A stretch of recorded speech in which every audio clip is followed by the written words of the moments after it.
ඔයාලත් ඉස්සරහට යාපනය ගන්න ඉන්නවා නම් මේ වීඩියෝ එක බලන්න. මේ වීඩියෝ එකේ කතා කරන අපේ යාපනය ගමන ගැන. අපි යාපනය යන්න තෝරගත්ත උදේ 5:35ට තියෙන ට්‍රේන් එක.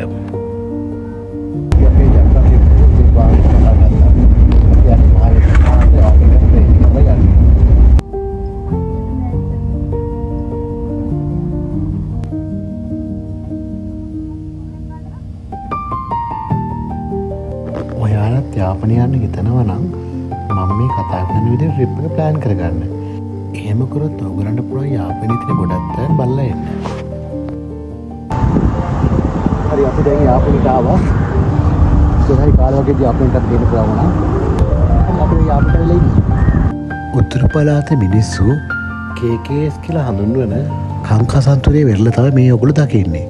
උදේ පාන්දරෙන් ට්‍රේන් එකේ ආවම ඔයගලන්ට කංකසන්තුරේම බහින්න පුළුවන්.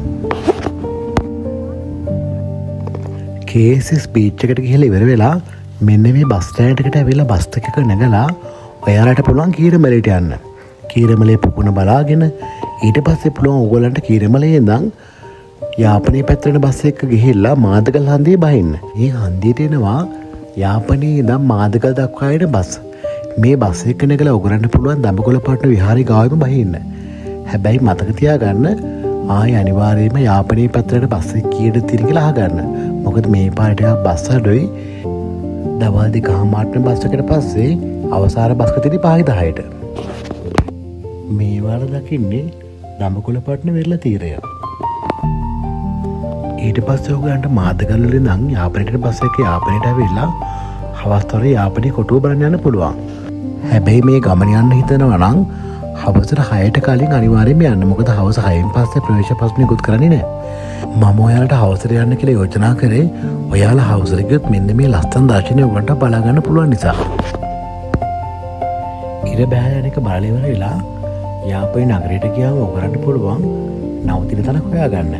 විශේෂයෙන්ම ස්ටේෂන් රෝඩ් එකේ එහෙම නවතින තැන් ගොඩක් තියෙනවා. ඒ වගේම නල්ලු කෝවිල අතලක් තියෙනවා. ඔයාලගේ බජට් එක අනුව නවතින තැනක් හොයාගන්න පුළුවන්.